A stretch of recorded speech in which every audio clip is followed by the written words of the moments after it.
No objection form మీద నేను సంతకం పెడతాను ఆంటీ అని స్వప్న అంటూ ఉంటుంది. ఆ మాటలకి రుద్రని నువ్వెందుకు, నీకేంటి సంబంధం అనేది అంటూ ఉంటుంది.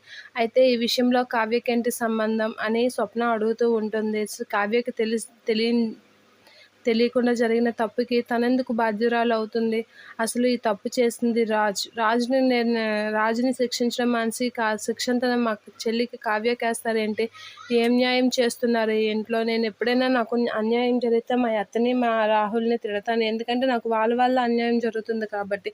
దుగ్గరాల కుటుంబం ఎప్పుడూ అందరికీ ఒకేలా చూస్తుందని నేను భావిస్తాను. అలాంటిది మీరు ఇప్పుడు ఎప్పుడు మా చెల్లికి అన్యాయం చేయాలని చూస్తున్నారు ఏంటి ఆంటీ అని గట్టిగా అడుగుతుంది.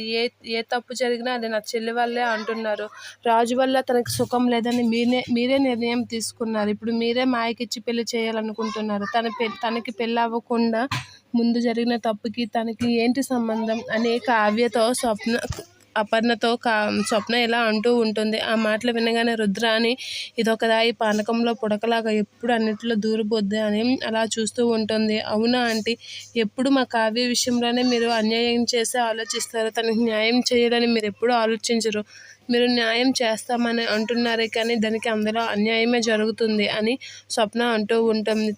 తన ప్రమేయం లేని తప్పుకి తను బాధ్యురాలు ఎందుకు అవుతుంది? తనెందుకు అందరూ నిర్దోషిలా చూస్తున్నారు అని అడుగుతూ ఉంటుంది. రాజుని మానేసి కావ్యని తప్పు పడుతున్నారు ఎందుకు?